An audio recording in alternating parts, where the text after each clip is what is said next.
कहानी की शुरुआत होती है साल 2079 में, जहां हम अपने हीरो स्नो को देखते हैं, जो पहले CIA का एक एजेंट हुआ करता था। इस वक्त अमेरिका की एक हाई सिक्योरिटी जेल में सीक्रेट सर्विस का डायरेक्टर स्कॉट लैंगरल उससे पूछताछ कर रहा था। लैंगरल बार बार पूछ रहा था कि न्यूयॉर्क के उस कमरे में कर्नल के साथ क्या हुआ था, लेकिन हर सवाल के जवाब में स्नो कोई मजाक कर देता और हर एक मजाक की कीमत उसे जोरदार मुक्के खाकर चुकानी पड़ रही थी। अब कहानी समय में थोड़ा पीछे गई। यहाँ स्नो एक सस्ते से मोटेल के कमरे में था, जहाँ एक अनजान आदमी उसका गला दबा रहा था, मगर स्नो हार मानने वालों में से नहीं है, इसीलिए वो भी डटकर मुकाबला कर रहा था। तभी वो आदमी उसे जोर से टेबल पर पटकने लगा और तभी स्नो के फोन पर एक कॉल आई जो उसके दोस्त मेस की थी। अब स्नो ने अपने सर से हमला करके उस आदमी को अपने ऊपर से हटा दिया और फिर तुरंत पलटकर वापस लड़ने लगा। दोनों ने लड़ते हुए कमरे में पूरी तरह तोड़-फोड़ मचा रखी थी। आखिरकार स्नो ने किसी तरह बंदूक छीनकर दुश्मन को गोली मार दी, जिसके बाद वो आदमी जमीन पर गिर पड़ा, जहाँ उसके साथ दो और लाशें पड़ी थी। आखिरकार स्नो ने फोन उठाया। मेस ने टेंशन भरी आवाज में बताया कि तुझे चारों तरफ से घेर लिया गया है, जल्द से जल्द वहाँ से निकलना होगा तुझे। स्नो घुटनों के बल बैठकर कर्नल के पास गया। कर्नल ने अपना लाइटर उसके हाथ में दिया और कहा कि वो उनके हाथ नहीं लगना चाहिए। स्नो ने पास में पड़े ब्रीफकेस की तरफ देखा और कहा कि सब कुछ ठीक हो जाएगा,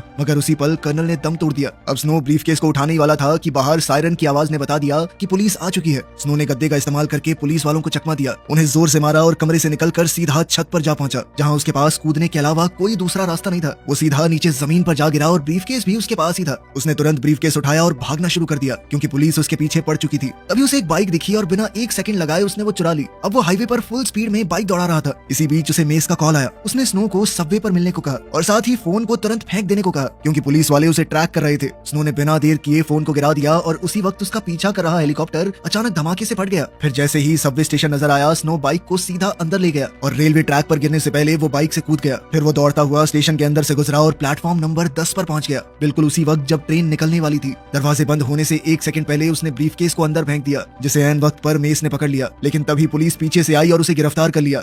अब कहानी वापस आज के समय पर आई, यानी जब स्नो जेल में था। लैंगरल ने उसे बताया कि कर्नल को निगरानी में रखा गया था, क्योंकि वो स्पेस प्रोग्राम के सीक्रेट बेच रहा था। लेकिन यहीं स्नो का मानना था कि कर्नल तो उन सीक्रेट्स को बचा रहा था, मगर लैंगरल तो मन में सोच चुका था कि कर्नल को स्नो नहीं मारा है। जब स्नो ने इससे मना किया, तब लैंगरल ने मोटेल रूम का एक छोटा सा क्लिप दिखाया, जिसमें स्नो कर्नल के पीछे खड़ा बंदूक चला रहा था और कर्नल जमीन पर गिर गया। स्नो ने कहा कि सच ये नहीं है, पर लैंगरल अपनी आंखों से देखी चीज को कैसे झुकलाता। सवाल बढ़ते रहे, पर स्नो ने एक का भी जवाब नहीं दिया। तभी कमरे का दरवाजा खुला और एक नया ऑफिसर अंदर आया, जिसका नाम था हैरी शॉ। शॉ ने अब लैंगरल की जगह लेते हुए कहा कि आगे मैं संभालता हूँ। तब स्नो शॉ से कहने लगा कि मुझे एक चीज चाहिए जो मैंने आखिरी बार ट्रेन में देखी थी। दोबारा एक फ्लैशबैक शुरू हुआ और हम देखते हैं कि मेस ट्रेन से उतरा और सीधा स्टेशन के लॉकर्स की तरफ गया, जहाँ उसने ब्रीफकेस को छुपा दिया। लेकिन किस्मत उसके साथ नहीं थी। एक पुलिस वाले ने लॉकर पर लगी हुई की चेन देख ली, जो मेस गलती से वहीं पर छोड़ गया था। मेस घबरा कर वहाँ से निकलने लगा, लेकिन जल्दी में वो एक आदमी से टकरा गया। इस टक्कर से उसकी बंदूक हाथ से छूटकर जमीन पर गिर गई और अचानक से गोली चल गई, जो सीधा जाकर एक पुलिस वाले को लगी। जिसके बाद दूसरे ऑफिसर ने बिना देरी किए मेस को गोली मार दी और उसे पकड़ लिया।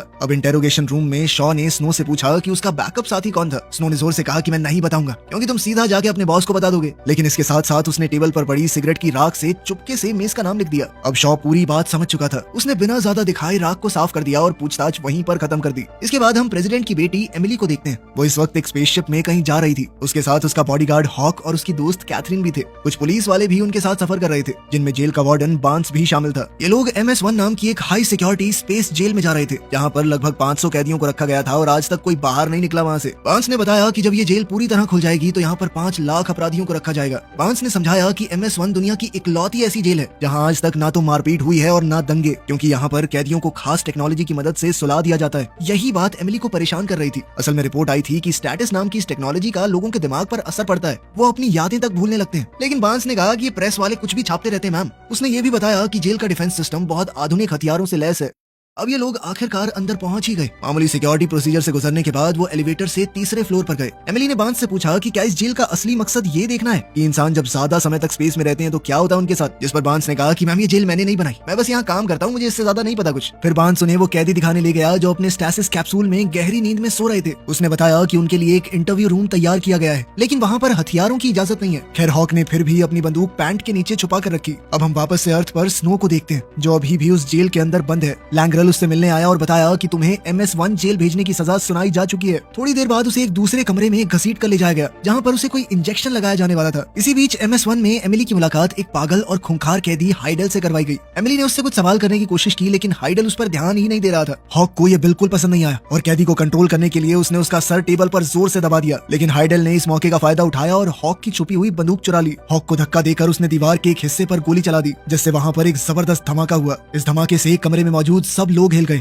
और हॉक बेहोश हो गया, मगर हाइडेल जरा सा भी नहीं घबराया। उसने अपने पैरों की जंजीरों पर गोली चलाकर खुद को आजाद किया और सीधा एमिली के पीछे भागा, जो पहले ही कमरे से भागने की कोशिश कर रही थी। हाइडेल ने उसके पैर में गोली मार दी, लेकिन एमिली ने बीच में दरवाजा बंद कर दिया और किसी तरह वहाँ से बच निकली। फिर हम स्पेस पुलिस के एक शिप को देखते हैं, जहाँ पर अलार्म बजने लगे थे और उन्हें MS-1 में लगी हुई आग की चेतावनी मिल चुकी थी। उधर एमिली कंट्रोल रूम में घुसी और एक साइंटिस्ट को छुपने को कहा और फिर वो खुद भी छुप गई, मगर जल्द ही हाइडेल भी उस कंट्रोल रूम में घुस आया। उसने अपनी बंदूक साइंटिस्ट पर तान दी और गुस्से में पूछा कि एमिली कहाँ है। साइंटिस्ट बहुत कंफ्यूज था, उसे कुछ भी समझ नहीं आ रहा था। कोई जवाब न मिलने पर हाइडेल और भी भड़क गया। उसने साइंटिस्ट को जोर से धक्का दिया, जिससे वो कंट्रोल पैनल्स के बटन्स पर जा गिरा और गलती से कंट्रोल रूम एक्टिवेट हो गया। जैसे ही हाइडेल को समझ में आया कि क्या हुआ है, उसने तुरंत साइंटिस्ट को पकड़ लिया और उसे मजबूर किया कि सारे कैदियों को उनके कैप्सूल से आजाद कर दे। फिर जैसे ही काम खत्म हुआ, हाइडेल ने बिना हिचकिचाए उसे गोली मार दी। फिर वो ड्रामा करते हुए रूम से निकलने का नाटक करने लगा, लेकिन कुछ ही पलों बाद एमिली के सामने आ खड़ा हुआ। अब पूरी जेल में अफरा तफरी मच चुकी थी। जो कैदी अभी तक सो रहे थे, वो अब आजाद होकर हर तरफ तोड़ फोड़ और दंगे करने लगे। वहीं एक कैप्सूल में हाइडेल का भाई एलेक्स भी था। जब गार्ड्स उसके पास से गुजरे तो उसने सोने का नाटक किया। जैसे ही गार्ड्स आगे बढ़े, वो अचानक पीछे से उन पर टूट पड़ा, उन्हें बेहोश किया और उनके हथियार चुरा लिए। इसी बीच इंटेरोगेशन रूम में हॉक होश में आ गया। उसे तुरंत समझ आ गया कि कुछ बहुत बुरा हो चुका है, इसीलिए उसने तुरंत लैंग्रेल को मैसेज भेजा।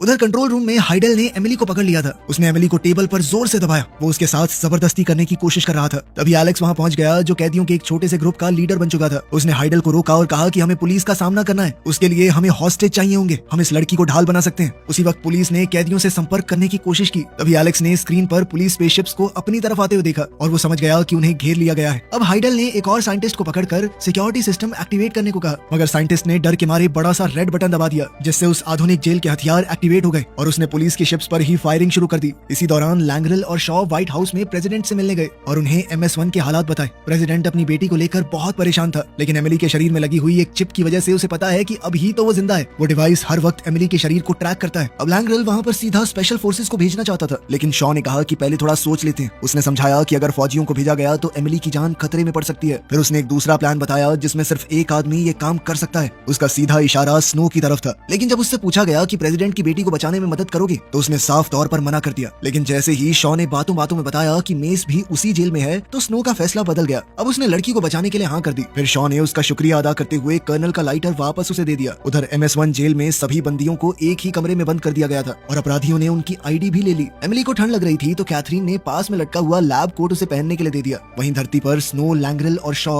एक स्पेसशिप में बैठकर प्लान डिस्कस कर रहे थे। स्नो को टेलीमेंट्री नाम के उस डिवाइस के बारे में बताया गया, जो लड़की के शरीर में फिट है, और उस जेल के 5वें माले पर मौजूद एक एस्केप पॉड के बारे में भी, जिसकी मदद से उसे लड़की को वापस लाना है। फिर उसे जेल का नक्शा भी दिया गया ताकि वो पॉड तक पहुंच सके। इसके साथ ही मिशन में इस्तेमाल करने के लिए कुछ बम भी दिए गए। वहीं MS-1 जेल में एलेक्स का हाथ एक लड़ाई के दौरान जख्मी हो गया था, इसीलिए उसने डॉक्टर बुलाने को कहा। उसका एक आदमी बंदियों के कमरे में गया, जहां एमिली के पैर पर कैथरीन बैंडेज बांध रही थी। एमिली ने लैब कोट पहना हुआ था, तो उस आदमी को लगा कि वो डॉक्टर है। अब वो उसे पकड़कर सीधा एलेक्स के पास ले गया। एमिली ने भी हालात को समझते हुए साथ देने का नाटक किया और वो यूं ही एलेक्स का इलाज करने लगी। उधर स्नो, लैंग्रेल और शॉ LOPD स्पेसशिप तक पहुंच गए थे और अब लैंग्रेल ने कमांड संभाली। फिर एक ऑफिसर ने उसे बताया कि एलेक्स ने नेगोशिएटर की डिमांड की है। लैंग्रेल ने उससे बात करने की कोशिश की, लेकिन एलेक्स ने कॉल काट दिया। मगर उन लोगों ने स्क्रीन पर एमिली को एलेक्स के पास खड़े हुए देख लिया था, और क्योंकि एलेक्स ने उसके नाम या पहचान के बारे में बात भी नहीं की, तो स्नो ने तुरंत अंदाजा लगा लिया कि उन्हें कोई आइडिया नहीं है कि प्रेसिडेंट की बेटी है ये, वो इसे आम लड़की समझ रहे हैं। तभी अचानक एलेक्स उनकी स्क्रीन पर दोबारा दिखाई दिया। उसने ठंडे अंदाज में कहा कि मैं एक छोटा सा नमूना दिखाने वाला हूँ। फिर उसने बांस को पकड़ा और सीधा स्पेस में बाहर मरने के लिए छोड़ दिया। साथ ही एलेक्स ने उन्हें चेतावनी कि 1 घंटे बाद एक और शो होगा। ये फैसला लिया गया कि लैंग्रेल कैदियों से बातचीत करने की कोशिश करेगा, जबकि शॉ और स्नो मिशन को जारी रखेंगे। इसी दौरान एक पुलिस वाले को MS-1 पर नेगोशिएटर बनाकर भेजा गया। उसने एलेक्स से अकेले में बात की और समझाया कि अगर वो कम से कम एक बंदी को आजाद कर दे, तो आपस में थोड़ा भरोसा बढ़ेगा, बातचीत कहीं जा सकती है। तब एलेक्स इसके लिए मान गया और ऑफिसर ने कहा कि एक जख्मी औरत को रिहा करना सबसे सही रहेगा। इस पर एलेक्स ने तुरंत एमिली का नाम लिया, लेकिन हाइडेल को वो पसंद थी। वो नहीं चाहता था उसे आजाद करना। अब क्योंकि जख्मी औरत को आजाद करना है, तो उसने कैथरीन को तुरंत गोली मार दी ताकि उसे भेजा जा सके, लेकिन वो वहीं पर मर गई। उसी वक्त स्नो को जहाज पर चढ़ने का मौका मिल गया, लेकिन एक कैदी ने उसे देख लिया और तुरंत एलेक्स को चेतावनी दे दी कि ये सब एक चाल हो सकती है। तब एलेक्स ने बिना सोचे समझे नेगोशिएटर को गोली मार दी और अपने भाई को ऑर्डर दिया कि जो आदमी जहाज में घुसा है उसे ढूंढ कर खत्म कर दो। इधर शॉ रास्ता बता रहा था और स्नो उसकी बात मानते हुए शिप के अंदर घुस गया। अब एलेक्स को एक डिजिटल न्यूज़पेपर मिला, जिसमें एमिली की असली पहचान देखकर उसके होश उड़ गए। अब उसे पता चला कि वो प्रेसिडेंट की बेटी है। उस वक्त एमिली हॉक के साथ एलिवेटर में थी और एक कैदी उन्हें वापस हॉस्टेज रूम में ले जा रहा था। अचानक एमिली ने दीवार पर लगा लगा, फायर एक्सटिंग्विशर उठाया और सीधा उस कैदी के चेहरे पर चला दिया। हॉक ने इसी मौके का फायदा उठाकर कैदी पर हमला किया, लेकिन जैसे ही एलिवेटर का दरवाजा खुला, सामने स्नो खड़ा था। कैदी ने स्नो को जोर से मुक्का मारा, उसे एलिवेटर से बाहर फेंका और थोड़ी जद्दोजहद के बाद उसका गला पकड़कर दीवार पर पटक दिया। फिर स्नो ने तुरंत कुछ बॉम्ब्स उस आदमी के गले के आसपास लगा दिए और एक जबरदस्त धमाका कर दिया। तभी एमिली वापस आई और उसने फायर एक्सटिंग्विशर से स्नो पर भी हमला कर दिया, ये सोचकर कि वो भी दुश्मन है। फिर वो हॉक के साथ भागकर एक सुरक्षित बंद कमरे में घुस गई। जैसे ही वो कमरा बंद हुआ, एमिली के टेलीमेंट्री डिवाइस पर नाइट्रोजन अलर्ट आ गया। कमरे के बाहर स्नो लैंग्रेल और शॉ को बता रहा था कि क्या हुआ है, लेकिन तभी एलिवेटर से एलेक्स और उसके आदमी बाहर निकल आए, जिस वजह से स्नो को छुपना पड़ा। आखिरकार उन्होंने वो कमरा ढूंढ लिया जहाँ एमिली छुपी हुई थी। अब एलेक्स ने अपने आदमियों से कहा कि 2 इंजीनियरों को पकड़ के लाओ, अभी निकालते हैं इस लौंडिया को। वहीं स्नो शिप में छुपते छुपाते घूम रहा था और एक कंप्यूटर तक पहुंच गया। वहाँ उसने मेज की लोकेशन को सर्च किया। उसे एमिली की ऑक्सीजन प्रॉब्लम के बारे में भी पता चला, लेकिन कमरा बंद होने की वजह से उसे समझ नहीं आ रहा था कि क्या करे। उधर बंद कमरे के बाहर 2 इंजीनियर आ गए। तब एलेक्स ने एक को गोली मार दी ताकि दूसरा प्यार से बात मान जाए, और हुआ भी बिल्कुल वैसा ही।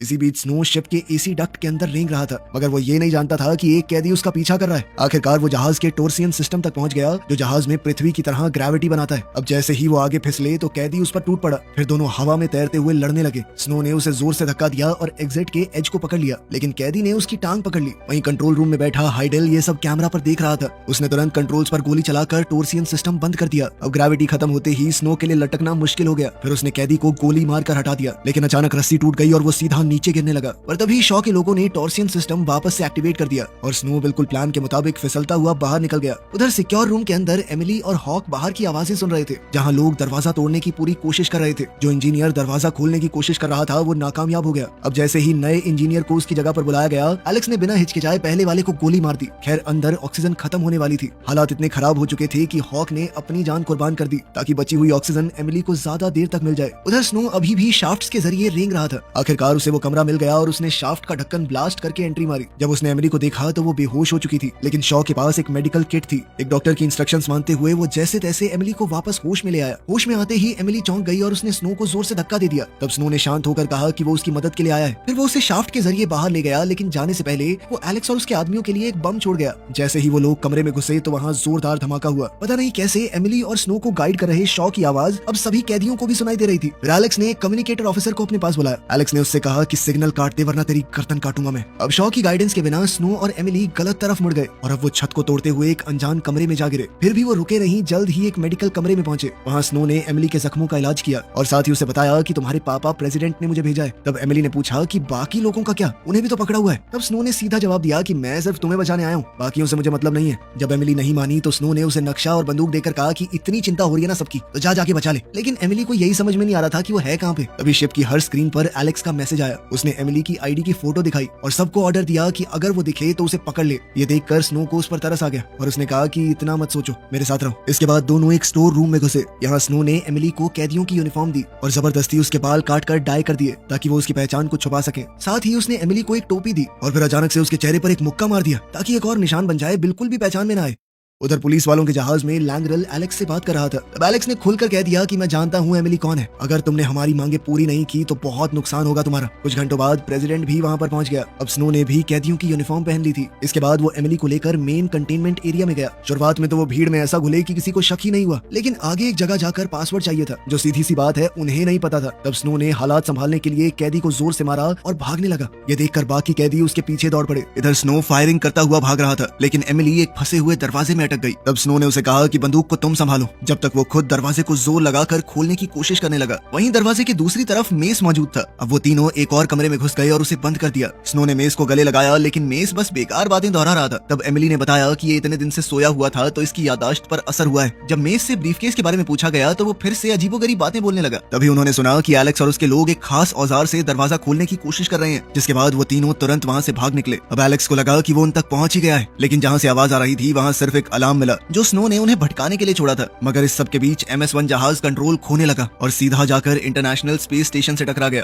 अब हालात और भी ज्यादा खतरनाक हो चुके थे। टकराव की वजह से स्पेसशिप के हल में गड़बड़ी हो गई और मेस बाकी सबसे अलग हो गया। स्नो ने उसे पैनिक बटन दबाने के लिए कहा, लेकिन मेस उसकी बात को समझ ही नहीं पा रहा था। इसलिए स्नो दरवाजा खोलने के लिए कुछ ढूंढने निकल गया। एमिली ने तब तक मेस के मुंह से और भी बिना सिर पैर की बातें सुनी, लेकिन जब स्नो वापस आया तो पता चला कि दरवाजा खोलना तो नामुमकिन है और मेस ठंड में जमकर मर चुका था। वहीं दूसरी ओर पुलिस के जहाज में लैंग्रेल को बताया गया कि MS-1 लगभग 6 घंटे के अंदर धरती से टकरा जाएगा। इसीलिए उसने डिपार्टमेंट ऑफ जस्टिस को एक प्लान के साथ कॉल करने का फैसला किया। इसी बीच स्नो और एमिली आखिरकार पॉड रूम तक पहुंच गए थे, जहां उन्होंने देखा कि गवर्नमेंट शिप्स उनकी तरफ आ रही हैं, लेकिन उन्हें बचाने के लिए नहीं। जो पॉड उन्हें मिला था उसमें सिर्फ एक ही सीट थी, तो स्नो ने एमिली से झूठ कह दिया कि मेरे पास दूसरा पॉड है ना, मैं उसकी मदद से आता हूँ। फिर पॉड लॉन्च हो गया, लेकिन कुछ ही पलों बाद एमिली स्नो के पीछे खड़ी नजर आई। वो जानती थी कि जब तक वो जहाज पर रहेगी उसके पिता हमले की इजाजत नहीं देंगे, क्योंकि वो अभी भी मासूम लोगों को बचाना चाहती थी। वहीं स्नो मदद तो नहीं करना चाहता था, लेकिन एमिली ने झूठ बोलकर उसका मन बदल दिया कि मेस ने मुझे मरने से पहले ब्रीफकेस की लोकेशन बता दी थी। तभी हाइडल शिप की स्क्रीन पर आया और उसने धमकी दी कि अगर एमिली ने अपनी लोकेशन नहीं बताई तो वो हर 3 सेकंड में एक हॉस्टेज को मार देगा। तब एमिली ने मजबूर होकर अपनी लोकेशन दे ही थी, लेकिन हाइडल ने फिर भी सभी मासूम लोगों को मार डाला। फिर स्नो ने उसे खींचकर एलिवेटर में डाला ताकि यहाँ से निकल सके, और तब एमिली ने सच बताया कि उसे ब्रीफकेस की लोकेशन नहीं पता। अब एलिवेटर फ्लोर्स के बीच में अटक गई थी, तो स्नो ने जोर लगाकर दरवाजे खोले। फिर दोनों एक कमरे में कूद गए जहाँ उन्हें सबूत मिले कि कैदियों पर एक्सपेरिमेंट किए जा रहे थे। लेकिन तभी एलेक्स और उसके आदमी वहाँ पहुंच गए। स्नो ने बचने की कोशिश की, लेकिन एक गोली ने उसे शाफ्ट में गिरा दिया। इसके बाद एलेक्स एमिली को वापस कंट्रोल रूम में ले गया। उधर शाफ्ट में जब स्नो को होश आया तब शॉ ने एक प्राइवेट लाइन की मदद से उससे बात की। शॉ ने सबसे पहले मेस के बारे में पूछा और फिर बताया कि यहाँ से निकलना कैसे है। उधर कंट्रोल रूम में एलेक्स लैंग्रेल से बात कर रहा था, जो उसे हमले की धमकी दे रहा था। एलेक्स ने एमिली से कहा कि वो अपने पिता से हमला बंद करने को कहे, लेकिन एमिली ने कहा कि पूरी जेल को उड़ा देना चाहिए, सिर्फ दरिंदे बचे हैं यहाँ पर। लेकिन फिर भी प्रेसिडेंट ने हमला करने से मना कर दिया, जिसके बाद लैंग्रेल ने कॉन्स्टिट्यूशन रूल्स का इस्तेमाल करके उन्हें उनकी पोस्ट से हटा दिया, क्योंकि प्रेसिडेंट अपने निजी मामले को देश से ऊपर रख रहा था। इसके बाद लैंग्रेल ने हमले की इजाजत दे दी। एलेक्स और हाइडल ने जब सामने से आ रही शिप्स देखी तो दोनों के बीच जोरदार झगड़ा शुरू हो गया। हाइडल ने अपने ही भाई को चाकू मार दिया और एमिली के पीछे भाग रहा था, लेकिन बिल्कुल सही वक्त पर स्नो वहाँ पहुंच गया और उसने हाइडल को बेहोश कर दिया। यहाँ MS-1 सिक्योरिटी शिप्स की गोलीबारी का सामना कर रही थी और कैदी उनका पीछा कर रहे थे। तब स्नो एमिली को एक कमरे में ले गया, जिसके बारे में उसे शॉ ने बताया था। अब दोनों ने दरवाजा लॉक किया, स्पेशल स्पेस सूट्स पहने और जहाज में धमाका होने से बिल्कुल पहले उससे कूद गए। धमाके की फोर्स ने उन्हें इतनी जोर से धकेल दिया था कि वो सीधा धरती पर लैंड कर गए, जहाँ पुलिस ने उन्हें ढूंढ लिया और आखिरकार एमिली को रेस्क्यू कर लिया गया। फिर स्नो को दोबारा से गिरफ्तार कर लिया गया। कुछ दिनों बाद एमिली हॉस्पिटल बेड पर थी, जब उसके टैबलेट पर लिखे कोट ने उसे सब कुछ समझा दिया। अब वो मेस के आखिरी शब्दों को समझ चुकी थी, यानी अब उसे सच में ब्रीफकेस की लोकेशन पता थी। अब एमिली तुरंत हॉस्पिटल से निकलकर सीधा स्टेशन पहुंची और मेस के शब्दों में छुपा हुआ नंबर डिकोड किया। उसी नंबर की मदद से उसने सही लॉकर खोलकर आखिरकार ब्रीफकेस हासिल कर लिया। इसके बाद वो मोटेल रूम भी गई और वहीं हमें पता चला कि उस दिन आखिर क्या हुआ था। स्नो ने बिल्कुल उस वक्त गोली चलाई थी जब एक छुपे हुए हमलावर ने कर्नल पर गोली चला दी थी, और लैंग्रेल जो कि साथ की बिल्डिंग की छत से सब कुछ देख रहा था,